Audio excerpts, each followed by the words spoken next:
Hello, everyone, and welcome to the Deep Blue Renegade podcast. I'm Molly, your host, also known as Deep Blue Renegade.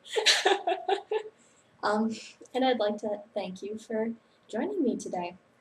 First off, I'd like to apologize. I was bound and determined to bind off this sweater before I recorded, and because of that, it's now a little dark. The sun's still shining, but the lighting will be a little bit off this episode. So I guess I'll start off with finished objects today. I finished, bound off, woven ends, didn't block though. I don't think I was. I definitely did not have time to wash and block this before I recorded. So this is Elphaba by Mary Annarella. So it was supposed to look like this. And we'll do a little light kneeling, and this is how it turned out. So I decided to put on a necklace. It's one of those low scoop neckline things where you're like, oh, definitely need something decorating the neck there. So after all of the trials and tribulations associated with knitting this sweater, I'm glad it's off the needles. And it's definitely a work-appropriate piece, so that is exciting as well.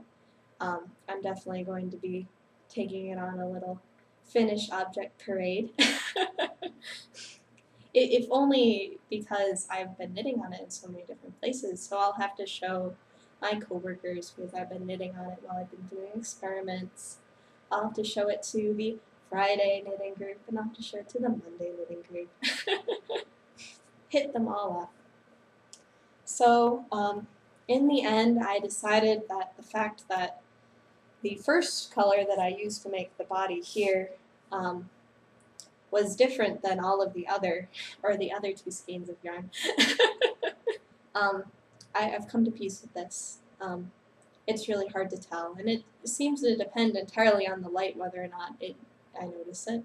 So I'm gonna live with it, make it work, whatever, no one cares. And I guess I will launch into my next story. So last week I ran out of beads. I was 250 beads short. And actually it turned out it was 249 because I ended up finding a couple on the floor. So I received my order from Fusion Beads for the last 2 bags. And unfortunately, they sent me size 10 beads instead of size 8 beads. So when I opened it up, I'm like, wow, that's a lot of beads.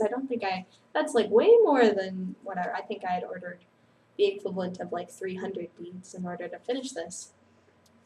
And everything said 8 until I got to the little plastic baggies. So so I emailed them, and they ended up sending me 2 more bags of the size 8. And I would keep on checking the mail, like, is it there? Is it there? Because I've been checking the mail all the time for this set too, because it's like I really want to finish the even star. So let's pull it out. It is very, very close. It is heartbreakingly close to being done. So here is how far I am. So that, I believe, is 5 more repeats of the edging pattern, and I'm going to be done.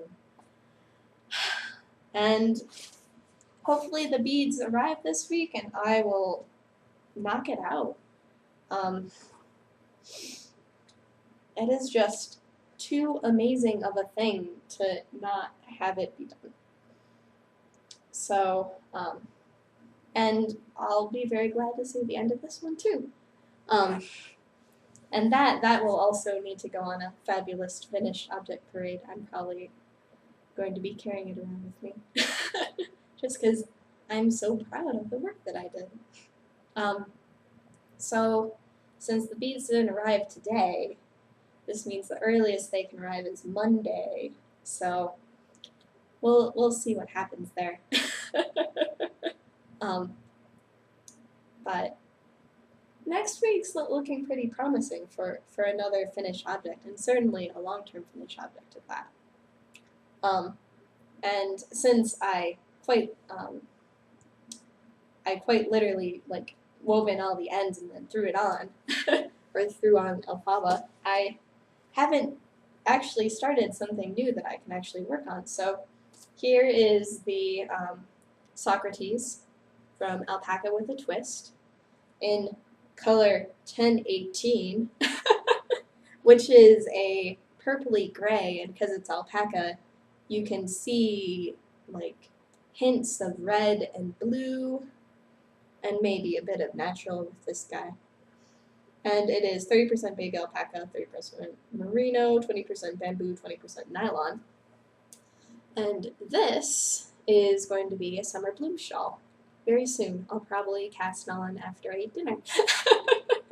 And then I picked up at the bead store, I've talked about this before, these gold-lined purpley beads that are a very good match with the yarn itself, and they also have the hints of blue and red in them as well, which should be really gorgeous. So I'll be able to tell my grandma I've actually started her silly shawl. Another knitting thing on the horizon is, so this month, or the month of July and August, is my turn for running a Cal in Sock Knitters. And I decided to make an executive decision and have it just be stripy socks. I have a lot of things going on, whatever, in the next 2 months, so I just wanted a Cal where there were no rules. The only rule is that your yarn has to be stripes. So, and I only brought one skein of stripy sock yarn with me to Albuquerque. So my other stripies are actually back home in Indiana. But this is actually a gift from my mother-in-law, Joni, and so it's always amusing because I don't say my husband's name, he's the dearly lovable one, but his mom can have a name. And it is Continuum, or String Theory Colorworks in Continuum, and the colorway is Omega Centauri. So it is a black, white, and then a variegated, or let's see, this is 10 rows variegated, 10 rows blue, but the blue is actually a, what would you say, it's like a blue and white variegated. So, yeah, no, and like black stripes. I don't even understand. Maybe the label's wrong. I don't know. Whatever. I don't know whether or not she's dying yet. She ended up having a kid and went on hiatus. But this is this is an 80-10-10 merino cashmere nylon, so it is scrumptious. And it'll make wonderful socks for the stripy sock gal. So I'll be starting that July 1st, which means I'll probably be recording again before I do this. But I'm definitely, I always try to knit in the sock knitter cals. I ended up skipping this past 2 months because I've been sweatering and even starring, but back to socks, back to regularly scheduled socks at the very least. So, and I'm not sure what pattern I'm going to do. I'm leaning towards making Jamaican Me Crazy by Adrienne. I'm forgetting her last name. You? Possibly Adrienne You. Which she specializes in patterns for stripy socks. So her most popular pattern is actually Margaritaville. The other option is for me to do Vertizonal, which is by General Hog Buffer. What a ridiculous name. I haven't ever knit any of his patterns before, but they all have a very striking visual appearance to them. They're not typical socks, and I love a typical socks. So this is going to be going on the needles soon. And I'm really excited. Well, blue, how can you go wrong with blue? And stripy yarn, so it's just going to be fantastic. And so I think that that's all the knitting stuff on Horizon. Now that I've also been thinking about my next sweater, which is, because I really did enjoy knitting Elphaba. It was just yarn, whatever, not alternating skein issues that were getting me on this one. So I want to do another Mary Annarella design, which is the Simplicity cardigan out of Wool Misa in the Chim Chim Chimney colorway. So, but I will absolutely need to go to the yarn store and wind it there, because there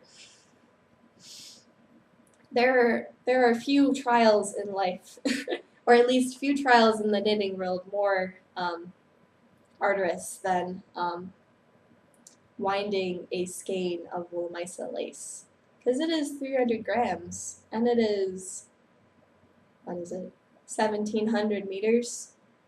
That's a lot of meters. That is not something that any sane person wants to do without a Swift. So I have a ball winder and I can wind balls, but Swift is a very key component of winding Wool Misa lace. So from there, I guess I can launch into spinning. And I've had a fairly productive couple of days, or a fairly productive time in the past 2 weeks. I'm sorry about not recording last week. It wasn't in the cards to record early, and it wasn't in the cards to record late, so I just skipped it. Sorry. And let's see. So I brought my spinning with me to the wedding. And so at like 5:30 in the morning in the Albuquerque International Airport, oh wait, Sunport. Oh, what ridiculous names airports have. I was spinning my my gnome spun, whatever, my gnome spun Shetland in the Sapphire Surprise. And then I was spinning in the lobby before we were getting ready to go to the wedding. And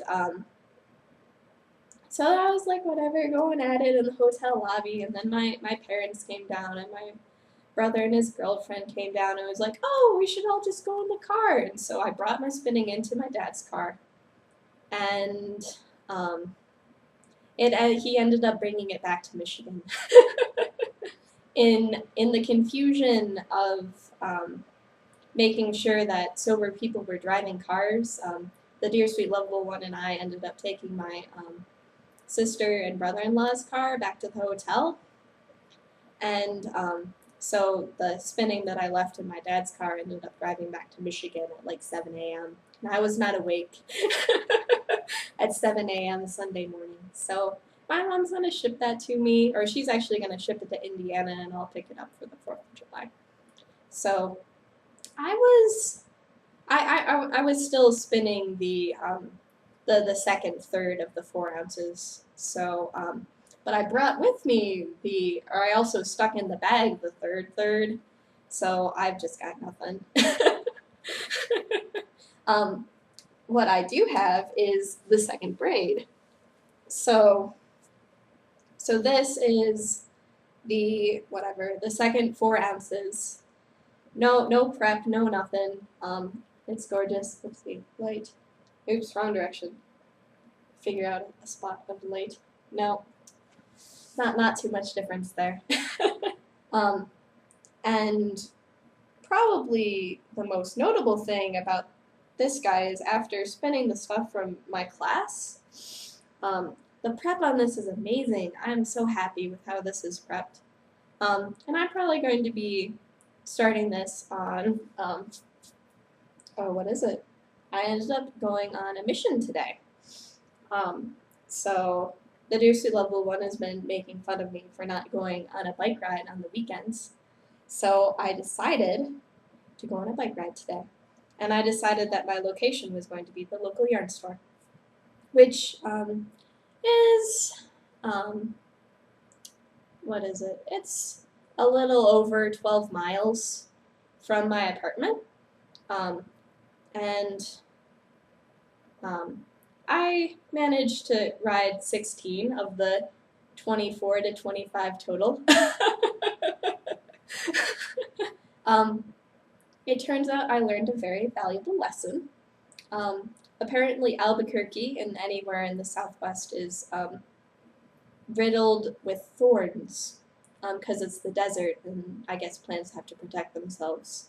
So I got a flat tire about 4 miles on my way back from the yarn store. And so I had to figure out which of the 3 Albuquerque people would be most likely to save me. Or the 3 people I had phone numbers in my cell phone. So I called up, and then like they ended up coming to get me, and it's like, you really need slime tires, and you really need to carry a spare. And I'm like, I know now. Because I tried to fix it myself, and there were like 5 thorns in my tire. Like they weren't very big, but then like I was going through and trying to figure out if there was any way of saving my tube. No, there was no saving. So I'll have to run an errand to a bike store and pick up some slime tubes. So the cool thing about slime tubes is that if you end up getting if you end up getting a puncture in your tire, then this ooze goes in there and sort of covers it up. And I'm not entirely, and then that ooze prevents the air from coming out. Because basically, I like stopped like, oh man, my front tire's flat, and I pumped it back up optimistically. I don't even know. And then I managed to get to the corner, and then I'm like, okay, crap, this isn't working. So then I cross the street, and there's like no shade on this whatever bike ride that I ended up taking. So then it was like I tried to fix it, like I took the tire off, I cleared the thorns, I tried to patch it up. It turns out the way I patched it up doesn't work. It turns out, or you can use a $1 bill to get yourself home if you have a hole in your tire. What that doesn't do is it doesn't help you when you have a hole in your tube. So after I tried to fix it up and I got it all back on the bike and I was pumping it, I couldn't even pump it anymore. It was destroyed. So I was like, crap. So I ended up calling someone. They saved me. They brought me back home. And then I ended up working like a fiend to finish Elphaba. But I did go on a mission. So I was on a mission. It was a bike ride with a purpose. Because I do not have a spindle now, I decided to invest in a nice spindle. So this was made by, let's see, this comes from the shop of Chuck Bennett. It is a maple whirl with a birch shaft. I'm trying to remember the name. I think it's shaft, something like that. So he has this like intense tag made out of wood, and I just thought it was gorgeous and practical. It's a 2.4 ounce guy, so a little bit lighter than the one that is a little bit lost right now. And then it has a nice long hook and a little bit of a twist to it. And one of the and there were a couple of different options for spindle, but I decided to go with this one because the other ones, while prettier, were also a good deal, or were like twice as expensive as well. And there was only so much I was willing to pay for whatever a spindle in this case. So I'm really happy with it. I think it's going to spin great, or it's probably going to spin in a way very similar to the beginner spindle I have. And honestly, after this point, it will be hard lobbying for a spinning wheel. So I did manage to finish. So spindle, by Chuck Bennett. I'll probably be doing the gnome spun with this one, just because that's what I need right now, or that's what I want to work on next. So last week I decided to do a little experiment, so I ended up clearing the spindle of the Coopworth that I had from the first day, or from the first session of my spinning class, and I decided to try to do a Navajo ply. I'm trying to look to see if I have my fail Navajo ply. So it's sort of crazy. It was definite. We'll just lean in. So this was my first attempt at Navajo ply. It's what is it? So it's about 6 yards. I just wanted to try out because it's a good way of controlling your color. And so that is something interesting, since I am buying colorful fiber, that maybe I need to be paying attention to good ways of combining it. So it was really, really over-applied, which I guess is a common failing of Navajo plying. Actually, I'm going to kneel forward here because I see the... So then I decided, so I finished the singles for my wheel spun for this Coopworth fiber. And I decided, oh, I'll Navajo ply it. Oh my god.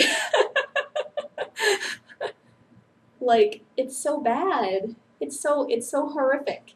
For some reason, I have found it to be much more challenging to ply in a wheel. I don't know if that's just I don't have things set up right.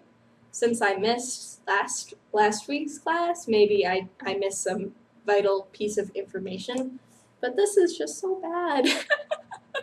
So I didn't get very far, and I stopped and like, okay, I'm gonna stick with what I know.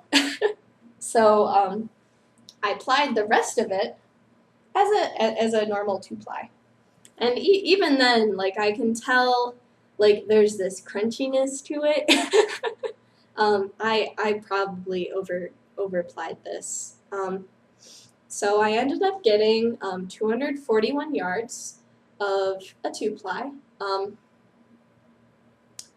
And so this is Coopworth. The prep wasn't that fantastic. It seemed like every 6 inches there was a nep that came in.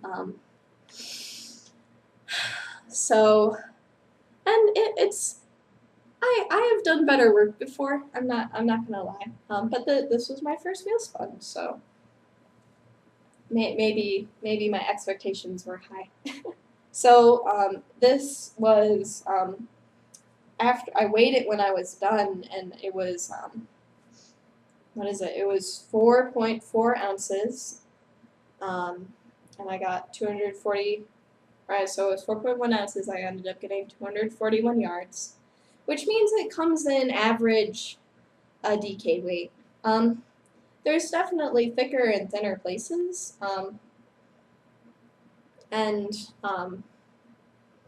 so what I've been doing now with my latest project is just trying to stay consistent and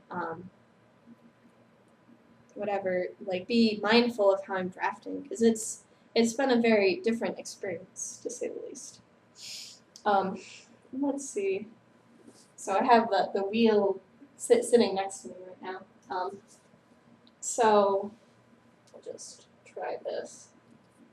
So, man, I can't remember if last week I even said what the wheel I brought home was. Have I even talked about the wheel? I don't even remember. So I brought home, oh, well, screw it. Let me just thread that back again. So I brought home a Lindrum, and I think that my spinning teacher was really hoping to make a sale. And what I've been working on now is a Romney. Boy, I have nothing to show scale. So this is what I've been working on now. Obviously, I'm not super duper consistent about loading the fiber onto the bobbins, but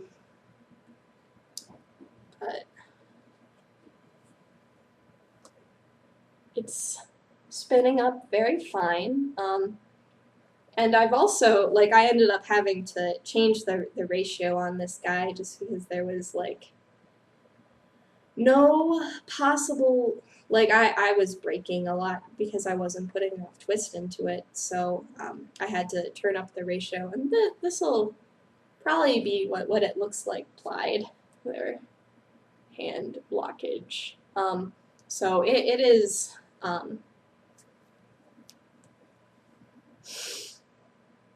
thinner than my wool mice lace right now. So it's probably like a true lace weight, which is exciting.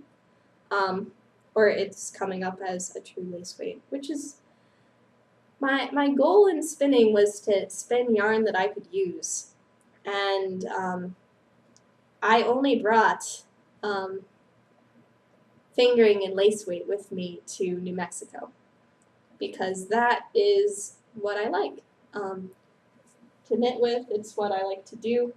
So it's exciting to see that I am reaching that goal now. And there's obviously going to be a lot of learning, certainly in terms of like consistency. So just from thinking about whatever my first real spun. And I'm going to be spending a decent chunk of time getting through this because I will, this is, what is it? So I've had the Lendrum for 2 weeks now. So I will be getting a different wheel next week, probably. Or next week as in tomorrow, I'll be taking home a different wheel with me. So, so that's going to be, so then I'll have all of next week to finish spinning the Romney. So this is what I have still, so it's a tremendous amount of fiber. And as I've been working it, it's just been really, really diffuse and airy. So it's, and it seems to have a longer staple, so this means that I've been drafting the living daylights out of it. And trying to ensure that as little fiber is making it past my fingers. And hopefully I'll end up picking up some tips and trips tomorrow, since it is going to be my last spinning class. Because, like, obviously I have questions about plying, or at least plying on a wheel. When I've plied on my spindle, it seems like I have a very good idea about where I am and where I stand. But on the wheel, it was just like, maybe I was like treadling too fast, and I don't even know. So there is still a lot that I have to learn. And I think on the agenda tomorrow is going to be long draw. And if it isn't long draw, then I don't even know. Maybe it's just practicing it, getting better at spinning. So it might turn out that our teacher showed, like, I'll have to make a note to find out about Navajo plying from my teacher, just because I'm, what is it? I'm just curious about whether or not I was doing it right or if I was doing it, like, way wrong. Because obviously something went dreadfully, horribly, horrifically wrong here.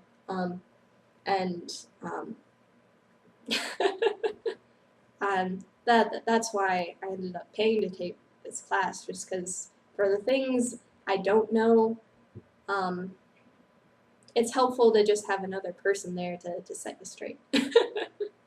So, yeah, I think that ends up covering everything spinning related, and I've already talked about my future plans.